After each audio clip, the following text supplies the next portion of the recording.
मेरे प्यारे साथियों, हैप्पी ईस्टर के दिन यानी कि कल ईस्टर था, उस दिन ट्रंप ने जिस तरह की बातें की, इससे अमेरिकी लोग बेहद नाराज हुए।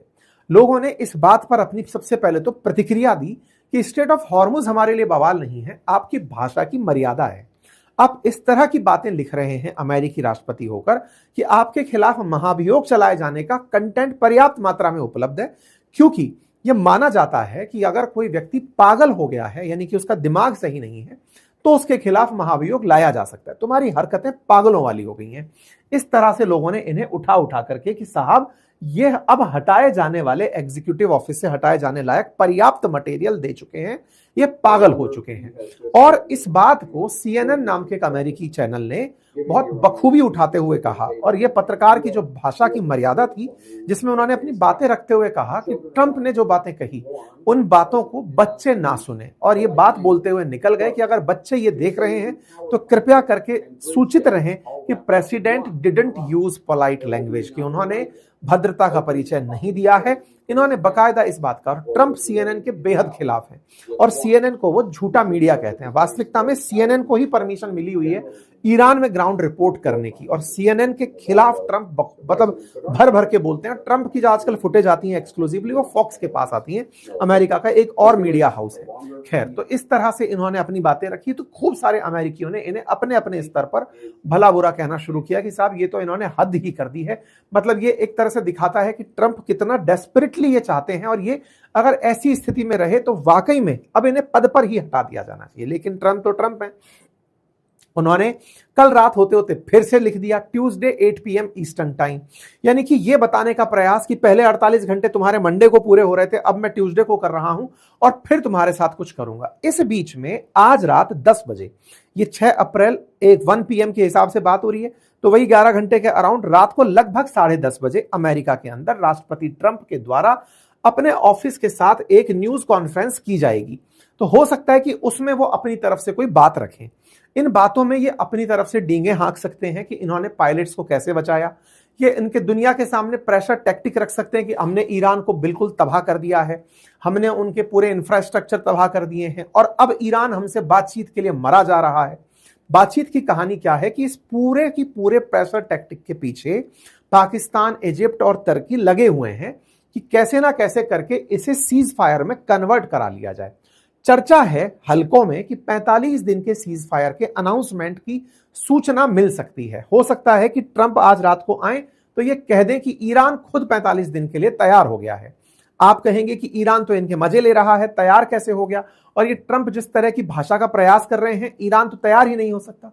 इसके पीछे की भी गणित है और उसको मैं आपको आज इंटरनेशनल एटॉमिक एनर्जी एजेंसी के मुखिया के बयान से सुनाऊंगा कि ईरान तैयार होने के पीछे संभावनाएं क्या है, वो भी हम लेकर चलेंगे। खैर, इस बीच में जब इन्होंने इस तरह की बातें लिखी तो साथ में ईरान की तरफ से क्या प्रतिक्रिया आई वो भी जान लीजिए। ट्रंप जब ये धमकाते चले जा रहे थे तो देखो, ईरान भी जानता है कि इस तरह की धमकियां बहुत ज्यादा काम आने वाली तो नहीं है, लेकिन वो भी अपने हिस्से की पूरी मेहनत करता है। इन्होंने अपना टाइम दिया तो ईरान वालों ने अपना टाइम दिया। ईरान वालों ने साफ कहा कि सर, अगर आपको 1% भी गलतफहमी है कि आप हमारे साथ कुछ बड़ा बुरा कर दोगे तो हम आपको अब एक और प्लस में पहलू देते हैं। पहला, अब तक टेंशन थी कि हम आपके पश्चिम एशिया के देशों को तबाह करते, अब हम एक बात और ऐड कर रहे हैं कि जो बाबे मंडल करके जो आपकी स्ट्रेट है, अभी तो स्ट्रेट ऑफ हॉर्मुज पकड़ के बैठे थे हम, अब हम आपको दूसरी स्ट्रेट की धमकी देते हैं। अब अरब सागर से स्वेज कैनाल को जोड़ने के लिए या लाल सागर को जोड़ने के लिए जो बाबे मंडल करके स्ट्रेट है जो यमन के किनारे से होकर निकलती है, हम वहां से भी नहीं निकलने देंगे अगर हमें नुकसान पहुंचाने का प्रयास हुआ। ईरान ने साफ साफ समुद्री रास्तों को निशाना बनाने के लिए बाब अल मंडेब करके जो इनकी वो कैनाल है, वो सॉरी स्ट्रेट है, उसके लिए इन्हें धमका दिया और साफ साफ कहा कि अगर आपने हमारे इंफ्रास्ट्रक्चर को नुकसान पहुंचाया तो आप इसके घातक परिणाम भुगतेंगे। वर्ल्ड में अभी 20% ही ट्रांजिट अटका है, अब ये बढ़कर 30% हो जाएगा। और ये अपनी तरफ से बाहर निकलकर इन्होंने बढ़िया अमेरिका को अपनी तरफ से हूल दे दिए। साथियों देखो, ये तो है स्ट्रेट ऑफ हॉर्मुज जो कि पर्शियन खाड़ी को इस मतलब अपने अरब सागर से जोड़ती है। इसको अभी ईरान ने पूरी तरह कंट्रोल किया हुआ है। कोई जहाज निकलता है गोला मार देता है। जहाजों ने निकलना रोक दिया, क्योंकि दिक्कत यह नहीं है कि जहाजों के पास क्षमताएं नहीं है या दुनिया के देशों के पास ताकत नहीं है, लेकिन जो वो लेकर जा रहे हैं वो बड़ा इन्फ्लेमेबल आइटम है, उसमें आग लगते ही सारा खेल खराब हो जाएगा। ऐसे में यहां से होकर के माल जाना बंद हुआ। इसके बाद में स्ट्रेट ऑफ हॉर्मुज का एक विकल्प निकल कर आया था, बाबे मंडल, हालांकि विकल्प नहीं था। अगर आपको स्वेज कैनाल, देखिए ये लाल सागर है, यहां पर स्वेज कैनाल है, ये गल्फ ऑफ अकाबा है। स्वेज कैनाल मतलब इससे अगर आप निकलते हो यहां से तो फिर आप भूमध्य सागर मेडिटेरेनियन सी में चले जाते हो, मेडिटेरेनियन सी से ही आप यूरोप में एंट्री करते हो।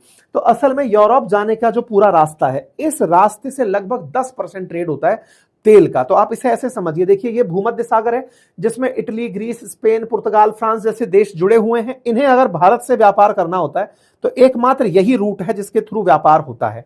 यहां से 10% ग्लोबल जो व्यापार है उसका 10% यहां से होता है। लगभग 60 से 70 लाख बैरल तेल यहां से आवाजाही होती है।